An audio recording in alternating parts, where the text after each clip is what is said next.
Olá, meu irmão, minha irmã, nós vamos iniciar então o nosso curso Em Busca da Intimidade. Vamos iniciar em nome do Pai, do Filho e do Espírito Santo. Amém. Vamos rezar pedindo a Nossa Senhora e a São José, nesse ano dedicado a Ele, que nos abençoe neste curso.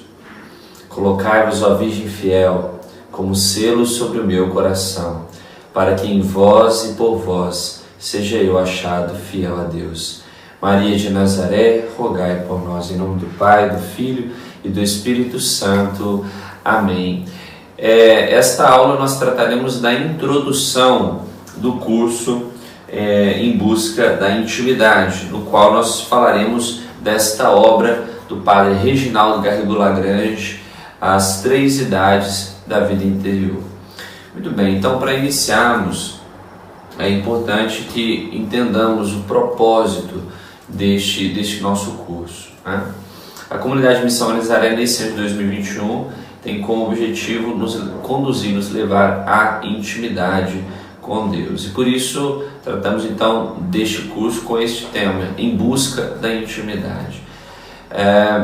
Para avançarmos na intimidade com Deus, é importante entendermos como esta relação ela é estabelecida. E essa compreensão vai totalmente de encontro com a proposta desse nosso curso.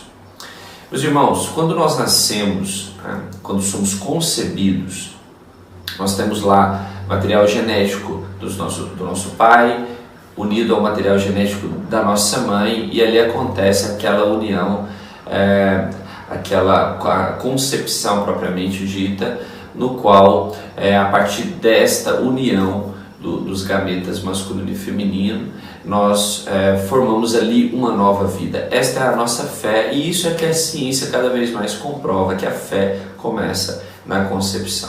Porém, acontece um fenômeno nesse momento da concepção. Não é só a nossa realidade, digamos, natural que ali é desenvolvida, mas também a nossa condição sobrenatural.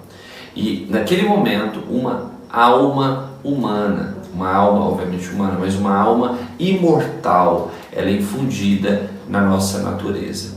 Então, aquele ser humano que ali é um zigoto, uma célula ovo, às vezes nem ainda fez aquela nidação, a implantação no colo do útero, ali já há uma vida, e não apenas uma vida, como os gregos chamam de bio, ou seja, uma vida natural, mas uma vida, também os gregos chamam essa vida de zoé, que é a vida da graça, a vida sobrenatural. Então, que começa exatamente na concepção. Porém, nós temos ali como que aquilo que os místicos chamam de graça suficiente neste organismo sobrenatural. Porque nós nascemos, nós fomos concebidos no pecado, né? O rei Davi já dizia isso no Salmo 50, depois do pecado cometido, né? Minha mãe concebeu-me no pecado. Ou seja, todos nós trazemos conosco o pecado original.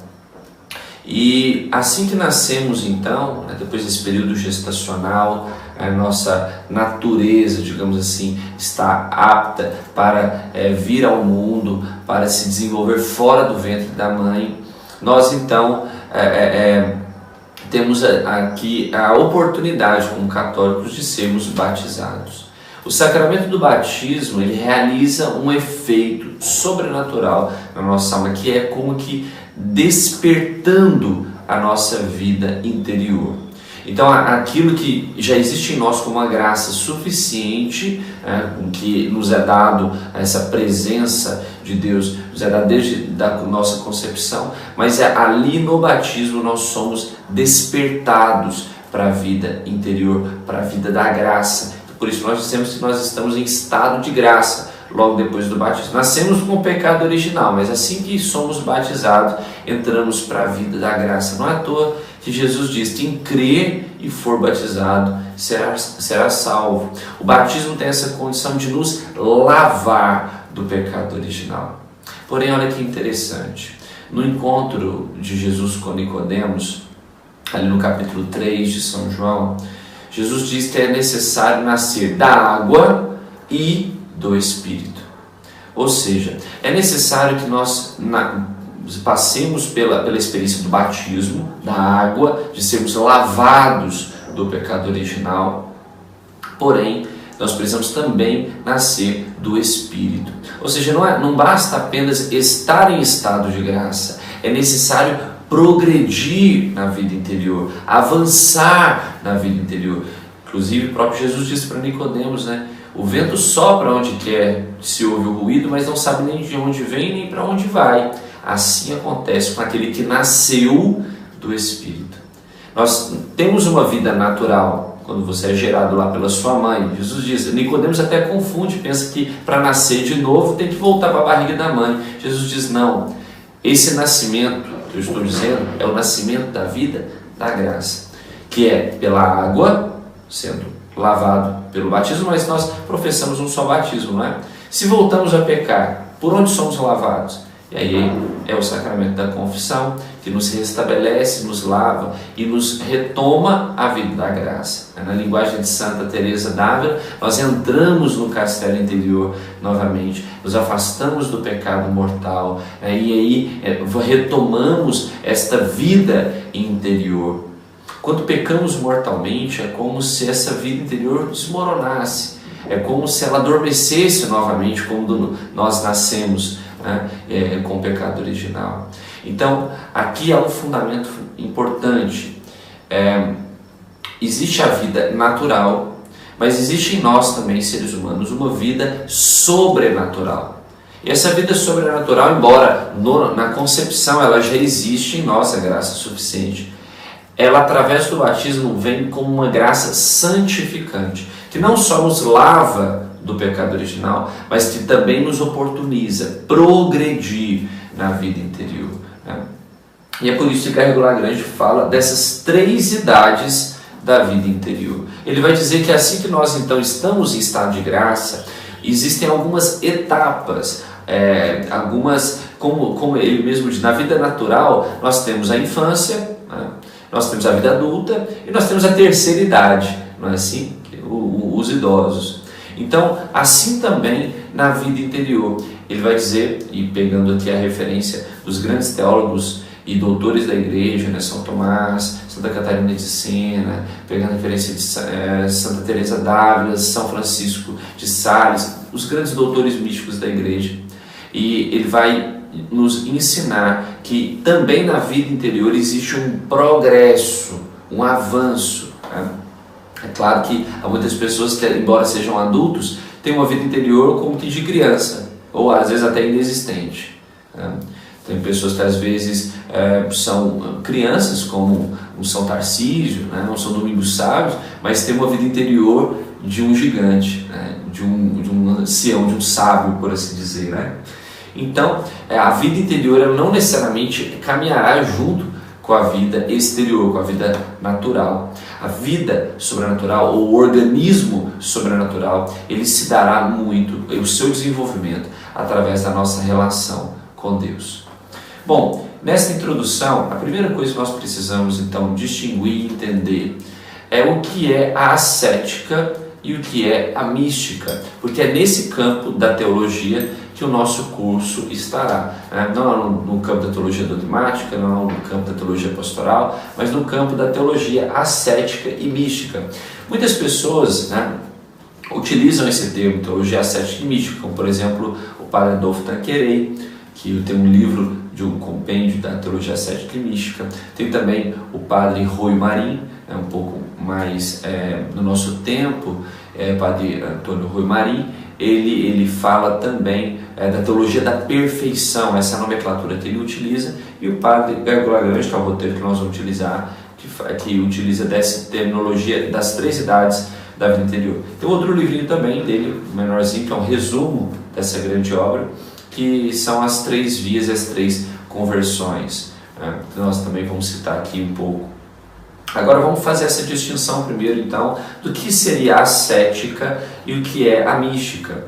Vamos pegar aqui na página 9, na introdução dessa obra, ele vai dizer o seguinte, Garrigou Lagrange: a ascética trata sobretudo da mortificação dos vícios ou defeitos e da prática das virtudes. Ou seja, a ascética está ligada à ascese, ou seja, ao esforço, ao movimento nosso para progredirmos, né? Então ele fala da mortificação, dos vícios, dos defeitos, da prática das virtudes. E a mística trata principalmente da docilidade ao Espírito Santo, da contemplação infusa dos mistérios da fé, da união com Deus que dela procede, e também das graças extraordinárias, como as visões, revelações, que acompanham por vezes a contemplação infusa. Então ele faz aqui primeiro uma distinção do que é a ascética, desse esforço nosso, e do que é a mística, que é a graça de Deus atuando, agindo em nós. Quando nós falamos dos dons do Espírito Santo, é a graça do próprio Espírito Santo, do próprio Deus que age em nós. Então não é possível ser santo. Nós estamos falando aqui da teologia da santidade, né, do progresso espiritual. Então não é possível ser santo somente com o próprio esforço, como pensavam, por exemplo, os pelagianos, a heresia de Pelágio, que foi combatida por Agostinho, principalmente. Não, somente com o meu esforço, com a minha mortificação, eu alcançarei a santidade. Ou temos também, né, aqueles que são mais espirituosos, os gnósticos, ou até mesmo outras seitas, outras heresias que tratavam justamente dessa ideia espiritual, de somente o Espírito, ou seja, somente a graça, né? Eu não preciso de tanto esforço, eu não preciso me mortificar, somente a graça é suficiente para que eu seja santo. Então não é nenhum e nem o outro, né? Não é nem só a mística e nem só a ascese, mas a união delas. Gregório Grande vai dizer que na primeira via, na via purgativa, na via dos iniciantes, a ascese se faz mais necessária, o esforço, a perseverança, e que vai culminar inclusive na purificação passiva dos sentidos, como diz São João da Cruz. Então a ascese se faz mais dominante nesse período, e depois na fase da via iluminativa, mais a mística, a atuação dos dons do Espírito Santo, ela é mais evidente. Mas ele deixa claro que isso, tanto a graça, tanto a mística, quanto o esforço, a ascese, elas caminham juntas, elas são fundamentais, né? É como dizer, como é importante o sacrifício e a oração, né? Por exemplo, Jesus diz que há demônios que só são expulsos com oração e jejum. Então esta combinação da oração, mortificação, da graça e do esforço, da ascese, da mística, essa combinação é um elemento fundamental para o desenvolvimento da vida interior e da busca da santidade. Então é como se houvesse primeiro um passo nosso e depois um movimento de Deus. E nesse ciclo, essa retroalimentação, para que o desenvolvimento do organismo sobrenatural aconteça. Certo? Não basta que Deus nos dê o alimento, é necessário que nós busquemos, mastiguemos, possamos digeri-lo, não é? Então é este movimento que provocará o desenvolvimento do organismo sobrenatural. Mas vamos lá, vamos entender então como funcionará esse curso, já que esta aula é uma introdução, para que você também possa se organizar nos seus estudos. Aqui na introdução, no final da introdução, o Gregório Lagrange ele cita 5 partes da obra. Ele divide, embora são 2 tomos, ele divide a obra em 5 partes. A primeira parte ele vai tratar das fontes da vida interior e da sua finalidade. Então aqui nessas fontes da vida interior, ele vai falar principalmente de como é vivida a graça santificante, a diferença da graça atual, da graça habitual. Então, como que é o desenvolvimento do organismo sobrenatural, usando, por exemplo, as linguagens, procurando conciliar as linguagens de São Tomás, quando ele vai tratar das 3 idades, pegando referência dos autores tradicionais, quando ele vai falar, por exemplo, de Santa Teresa d'Ávila, que fala do castelo interior. Esse castelo interior, na linguagem de Santa Teresa, é o organismo espiritual, o organismo sobrenatural que fala Garrigou Lagrange. Então esse castelo interior, elas chamam de castelo porque o rei está no centro do castelo. Essas moradas são como que camadas, porque porque nós precisamos passar, progredir para alcançar o Rei, que é Jesus, que está no centro desse castelo interior, certo? E São João da Cruz, que vai falar dos momentos, né, das noites escuras que nós passamos nesse progresso espiritual. Então ele vai falar primeiro da purificação passiva dos sentidos, depois da purificação passiva do espírito, que é a noite escura dos sentidos e a noite escura do espírito. Mas vamos entender isso aqui de uma forma melhor. Quando nós falamos da fonte da vida interior, claro, a fonte é Deus. Se nós tirarmos do rio a sua fonte, o rio seca. Então, Deus é a fonte da nossa vida interior. Quando nós então temos uma experiência com Jesus, uma experiência com esse Deus, mesmo que tenhamos sido batizados lá atrás, depois, geralmente muitos, né, depois é batizado quando criança, mas depois cai em pecado mortal, depois ali dos seus 7 anos, da idade da razão, da consciência, porque o pecado mortal exige consciência e liberdade, matéria grave. Então ele comete o pecado mortal e ele, é como que na linguagem de Santa Teresa, sai do castelo, ele sai do estado de graça, ele como que adormece, deixa o seu organismo sobrenatural como que em coma, sem reação. É preciso um movimento de encontro com o autor da vida, com a fonte da graça, que é o próprio Cristo. Então, a partir deste encontro com Cristo, é como se tomasse a vida, ligasse, né, a energia. Computador, por exemplo, sem um celular, se não estiver às vezes na tomada, ele necessita às vezes, né, de estar ligado ali na fonte para poder estar funcionando. Assim também é a vida interior. Então, a partir desse encontro com Jesus, nós temos a nossa vida funcionando, a nossa vida interior. Mas isso não basta, é necessário progredir. Vai dizer São Paulo em Filipenses, capítulo 3, versículo 16: contudo não importa o grau a que chegamos, o que importa é prosseguir decididamente. Poderíamos dizer, né, mudando um pouco a palavra, não importa a morada em que eu cheguei, o que importa é prosseguir. Não importa a noite escura em que eu estou enfrentando, o que importa é prosseguir. Não importa qual que é a vida interior, qual que é a etapa, né, em que eu estou, o que importa é progredir. Quando nós entramos na vida da graça, nós estamos naquela via dos principiantes, a via purgativa, né? Essa via purgativa, a via dos principiantes, que é a segunda parte do curso aqui de Gargo Lagrange, da obra dele, né? Primeiro as fontes da vida interior, e depois ele vai falar da purificação das almas dos iniciantes, dos principiantes. E aqui ele trata do afastamento dos obstáculos, a luta contra o pecado e suas consequências, do defeito dominante.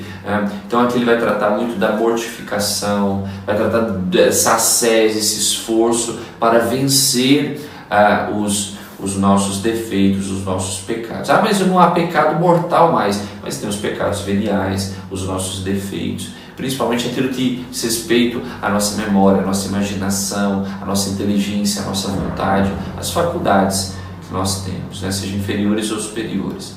Uma boa analogia para explicar essa realidade da via purgativa é como se nós, antes escravos no Egito, nós então encontramos com a palavra do profeta, né? Encontramos com Cristo, com a verdade, e nós queremos então fugir dessa realidade do pecado. E então nós atravessamos as águas do Mar Vermelho.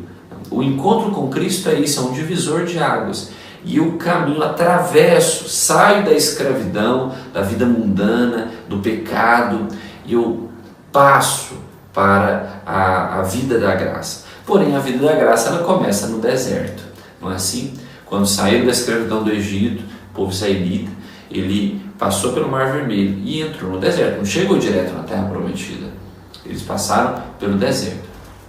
A primeira experiência, pouco depois dessa experiência do deserto, houve o júbilo, né, que é a alegria que nós temos quando encontramos com Jesus, queremos deixar o pecado, e nós encontramos com o Senhor da nossa vida, com a nossa fonte, e aí então há muita alegria. Mas depois de um tempo, nós começamos a, como diz Santa Teresa, olhar a janela do castelo, para ver os que estão de fora, né?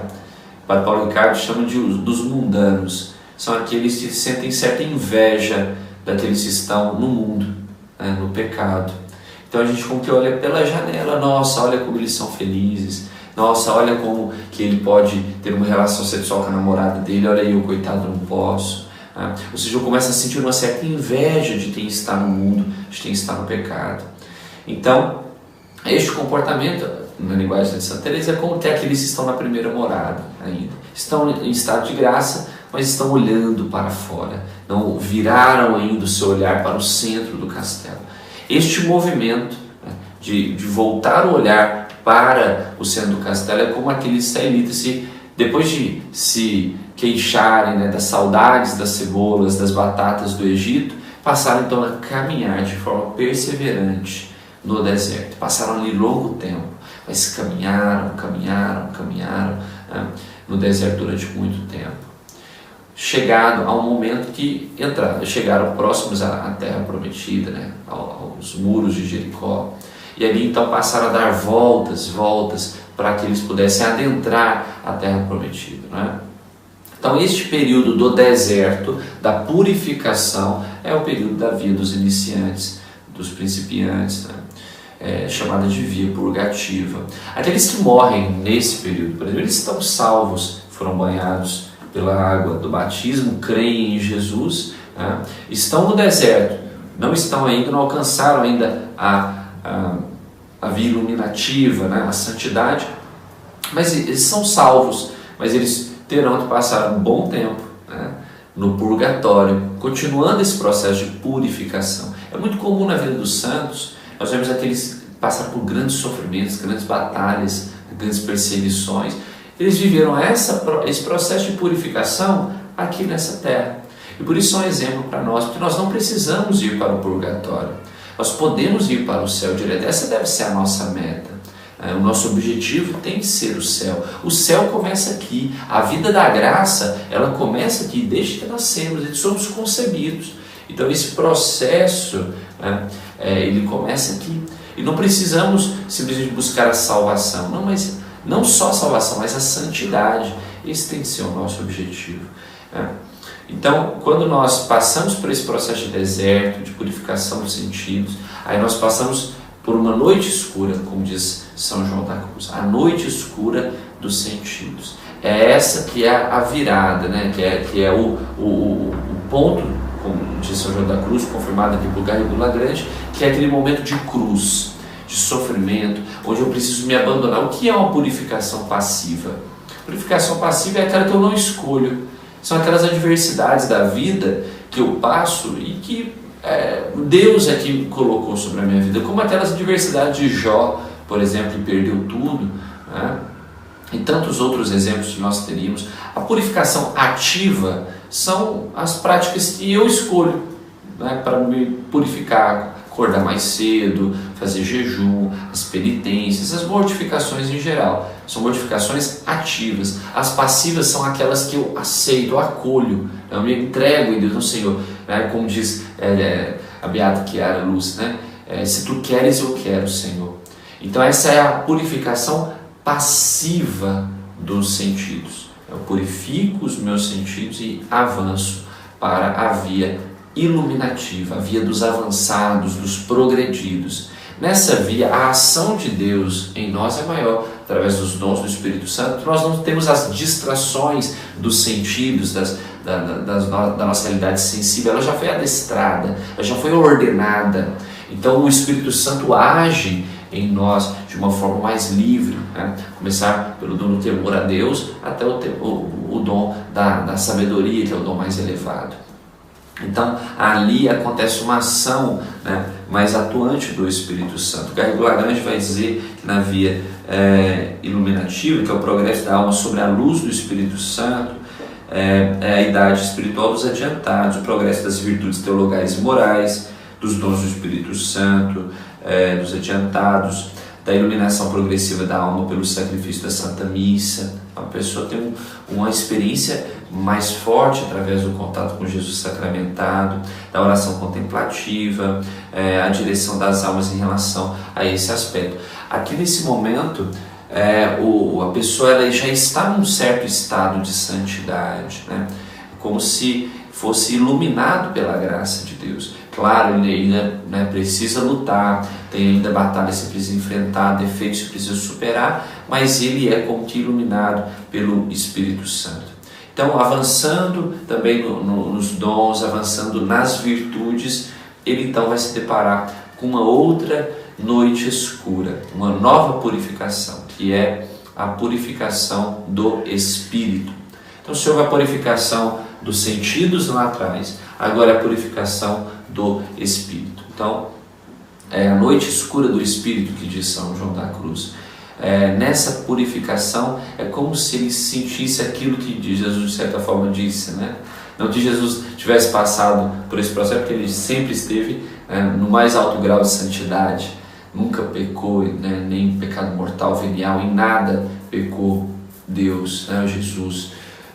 Mas ele diz algo, por exemplo, quando ele está com toda a carga do pecado sobre ele, né, na cruz, ele diz: Pai, por que me abandonastes? É mais ou menos isso, a experiência daqueles que passam pela purificação passiva dos sentidos. É como se sentisse uma ausência de Deus, né? E aí vai ter que amar a Deus, passar pela experiência do amor a Deus, não por aquilo que Deus pode nos dar, pela experiência dos dons do Espírito, das consolações, não, mas pela própria experiência de quem Deus é. Eu não quero o que Deus pode me dar, mas quem Deus é, simplesmente, né? Então essa experiência profunda de às vezes não ouvir Deus, como por exemplo narra, né, na sua biografia, Madre Teresa de Calcutá, eu fiquei anos sem ouvir a Deus, né? E tantos outros santos que têm relatos desse tipo, né? De uma certa ausência de Deus e precisaram permanecer fiéis a Deus, ao seu Evangelho, mesmo sem sentir as suas consolações, né? A sua presença. Então, a partir desta noite escura há um progresso, né? Que é a via dos perfeitos, a via unitiva, aquilo que Garrigou Lagrange vai chamar de união transformante da alma, né? Quando a alma ela é transformada. São Paulo tem uma frase que define muito bem isso. Ele vai dizer: já não sou eu quem vivo, mas é Cristo que vive em mim. Essa é a realidade da via unitiva. Então, a entrada na via pela purificação passiva do Espírito, a idade espiritual dos perfeitos, a heroicidade das virtudes teologais e virtudes morais levadas ao seu extremo, né?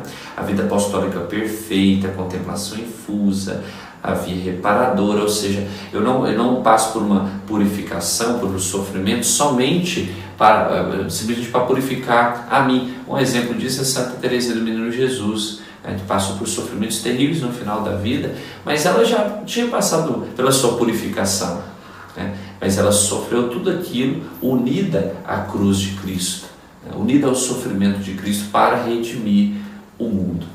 Então é esse o efeito do santo que está nas últimas moradas, na via unitiva. Ele sofre sim, mas não para se purificar. A purificação ele já viveu, mas para purificar a humanidade, unindo-se ao sacrifício de Cristo na cruz, né?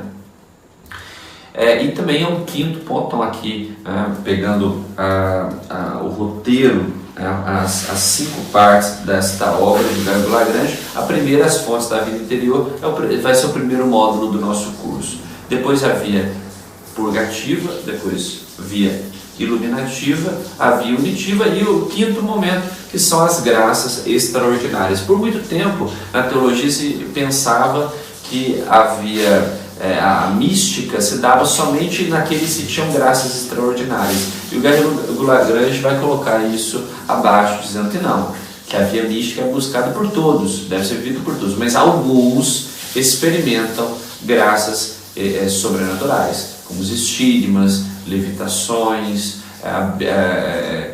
pessoas, por exemplo, que bilocavam, né? As curas, enfim, há várias graças graças extraordinárias, né, que santos tiveram, que são importantes de serem analisadas, mas que não é para todos, né? São graças dadas por Deus a alguns eleitos, né?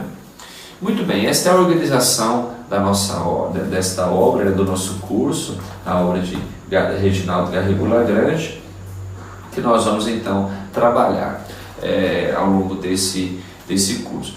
Uma última analogia que eu gostaria de utilizar, que eu acho muito válida, na verdade duas questões que eu queria colocar. A primeira é em relação às conversões, né? Garrigou Lagrange ele vai dizer que nessas 3 idades, né, a entrada para cada uma destas idades da vida interior é um processo de conversão. A primeira conversão ela acontece naquele encontro pessoal com Jesus, como Pedro na praia, né, vem e segue-me. Eu digo sim, sim Jesus, eu te sigo, sim, eu quero seguir o Senhor. A partir dessa primeira experiência. Então, eu passo da realidade do pecado para um amor servil, né? Uma experiência de amor servil do servo. E ali eu sou então purificado, né? Nessa experiência com o próprio Cristo. Depois eu passo por uma experiência, progredindo assim, de uma segunda conversão. Vou pegar o exemplo de Pedro e dos apóstolos.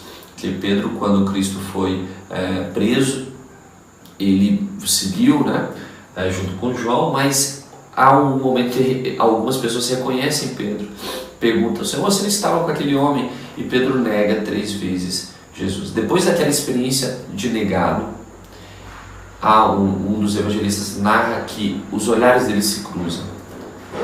Jesus olha para Pedro e naquele momento Pedro começa a viver a sua segunda conversão, que é justamente a sua experiência de cruz, né? Ele negou o seu amigo, né? Jesus há pouco havia dito, né? Já não vos chamo de servos, mas de amigos. E é justamente essa relação que se dá na via iluminativa. Se na via purgativa são servos, na via iluminativa nós somos amigos, é um amor filial, né? E nessa relação de amor filial, que somos chamados a viver com Jesus, de amizade, precisamos passar primeiro pela experiência da cruz, como passaram os apóstolos. Então Pedro passa por aquela experiência, se arrepende profundamente, e a consolidação dessa conversão se dá naquele momento. Depois Jesus ressuscitado pergunta para Pedro se ele o ama, né? Tu me amas? E Pedro então responde 3 vezes, mesma quantidade de vezes que negou o Senhor. Sim, Senhor, tu sabes tudo, tu sabes que eu te amo. Então aquela profissão de fé de São Pedro, aquela segunda profissão de fé, né? Então, profissão de amor, podemos dizer assim, de São Pedro, consolida a entrada dele na via iluminativa, na entrada dele para a via dos progredidos. Então, ali uma amizade com Cristo. E o tempo dele na via iluminativa dura pouco. Isso é muito subjetivo, né, de cada pessoa. Mas no caso de São Pedro, dos apóstolos, durou muito pouco, porque depois, logo, poucas semanas depois, ele viveu a experiência de Pentecostes. E em Pentecostes é quando acontece a terceira conversão dos apóstolos, né, que ali é a purificação passiva do Espírito, né? Eles passaram pelo sofrimento da cruz, segunda conversão, a morte do amor próprio, a se render ao amor de Deus, né? E depois a experiência com o Espírito Santo, a experiência de Pentecostes. Depois de Pentecostes, Pedro nunca mais voltou atrás. Pedro e os apóstolos tiveram uma experiência de perfeição, né? de levar o Cristo com toda a coragem, com toda a heroicidade, né? A dar a vida pelo Senhor. Então, depois da experiência de Pentecostes, eles entram então na via dos perfeitos, essa união transformante, eles viveram em Pentecostes, certo? Então, para terminar, uma analogia para a gente poder entender melhor esse processo, esse progresso, né, da vida interior. Imagine um ferro, uma barra de ferro toda enferrujada, fria, né, deixada num canto, na chuva, cheia de ferrugem. Aí você então pega aquela barra de ferro e coloca ela sobre uma determinada temperatura, sobre o fogo, né? E aquela primeira experiência com o fogo, né, enquanto ela ainda estava lá no canto, enferrujada, é como se fosse uma experiência de um aquecimento, né? aquela barra ela começa a ser aquecida. Eu pego aquela barra, coloco ela diante do fogo e ela passa a ser aquecida. Depois de aquecida, né, a experiência que aquela barra de ferro tem, toda enferrujada, é de purificação. Aquela temperatura vai aumentando, vai aumentando, vai aumentando gradativamente e a ferrugem vai se desfazendo. A barra de ferro que era fria já é quente e a ferrugem some daquela barra de ferro, ou seja, ela é purificada. Se eu manter aquela barra de ferro sobre aquele calor, além de aquecida, além de purificada, aquela barra de ferro ela se aquecerá tanto, que ela ficará incandescente, iluminada. Então, aquela barra de ferro que antes estava fria, suja, enferrujada, ela é aquecida, passa a ser purificada, depois ela fica iluminada, incandescente. E se eu manter a temperatura, ou melhor, se eu elevar ainda mais a temperatura, colocar ela diante do fogo mesmo, propriamente dito, aquecendo, aquela barra de ferro, ela vai então derreter, ela vai se transformar no próprio fogo, ao ponto que quando aquela barra de ferro derrete junto ao fogo, eu já não sei mais o que é fogo e o que é ferro. É a transformação daquela barra de ferro, né, que antes era fria e enferrujada, como que no pecado. Depois aquecida, aquele encontro, ela passa a ser purificada. E depois de purificada, tirada toda a ferrugem, ela fica incandescente, iluminada, via iluminativa. E depois aquela barra de ferro, num calor ainda mais intenso, ela então passa a ser transformada, né, a se unir com o fogo. O fogo e o ferro são uma coisa só.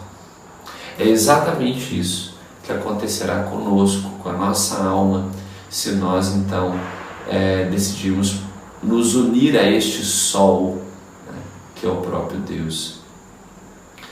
Se eu não me engano, em Lucas, no Benedictus, Lucas capítulo 1, versículo 76, alguma coisa assim, eu acho, 70 e poucos, Zacarias vai dizer, né, bendito seja Deus, que do alto do céu nos trouxe a visita do sol nascente. Jesus é esse sol que nos aquece e que não só nos aquece, mas nos purifica, não só nos purifica, mas nos ilumina, não só nos ilumina, mas nos transforma. Essas são as 4 coisas que o fogo faz na matéria que toca. Primeiro, aquece, purifica, ilumina e transforma. É isso que esse sol, nosso Senhor Jesus Cristo, quer fazer com a vida de cada um de nós, meus irmãos. Permaneça conosco nesse curso, faça conosco esse curso em busca da intimidade, da íntima relação com Deus, da santidade, da vida da graça. Tenho certeza que a experiência com Garrigou do Lagrange vai fazer uma grande mudança na sua vida, se você assim perseverar no conhecimento dessa obra. Tá bom? Deus abençoe você e que nós possamos não só absorver o conhecimento do curso, mas aplicá-lo em nossas vidas. Em nome do Pai, do Filho e do Espírito Santo. Amém.